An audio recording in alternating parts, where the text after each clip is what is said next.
ગજેન્દ્ર મોક્ષ કથા. તો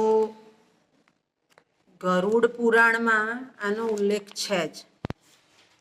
મેં તમને વાત પણ કરી છે કે ક્યારેક કેટલીક વ્યક્તિનો જીવ ના જતો હોય, અટવાઈ રહ્યો હોય, ત્યારે એની પાસે ગજેન્દ્ર મોક્ષ કથા સાંભળવામાં આવે છે અને એમાંથી એને મુક્તિ અપાવે છે. આવું દૈવત શાસ્ત્ર કહે છે, પુરાણ શાસ્ત્ર. પેલાને ગજેન્દ્રને છોડાયો ને મગરના મોઢામાંથી, તે રીતે.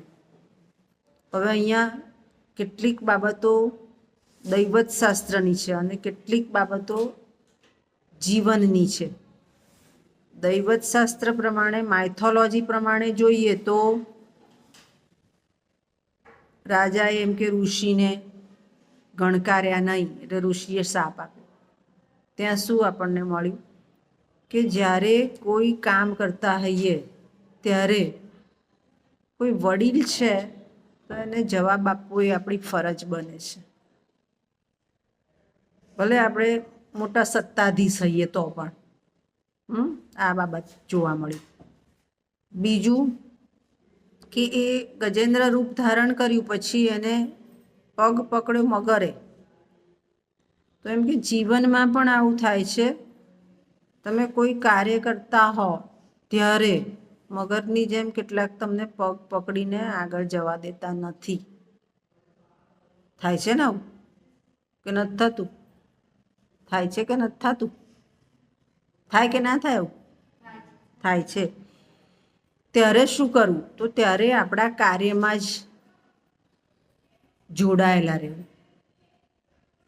કાર્યમાં જોડાયેલા રહીશું તો પરિણામ મળશે, નહીંતર પરિણામ મળશે નહીં. તો પેલો જે પાડે છે પગ પકડીને, તો પાડવાનું જ છે, પણ કાર્ય તમારું બતાવશે અને ત્યાં જ ખબર પડી જશે કે જેવી રીતે મગરે પાડવાનો પ્રયત્ન કર્યો, પણ પેલા ગજેન્દ્રએ આગલા જન્મમાં વિષ્ણુ ભક્ત હતો એટલે એનામાં વિષ્ણુ ભક્તિ હતી, એણે આર્તનાદ કર્યો.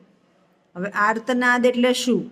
તો ભગવદ્ ગીતામાં કીધું છે કે જ્યારે ભક્ત દુઃખી થાય, દરેક વખતે એને મન સ્થિર ના હોય, કોઈ વાર દુઃખી હોય અને દુઃખી થઈને ભગવાન પાસે પ્રાર્થના કરે છે એને આર્તનાદ કહેવાય. કયો નાદ કહેવાય? આર્ત. આર્ત એટલે દુઃખી થઈને એને બોલાયા. તો ત્યારે અવશ્ય દુઃખી થઈને બોલાયેલા માણસનું અવશ્ય કોઈ એવી શક્તિ છે કે જે સાંભળે જ છે.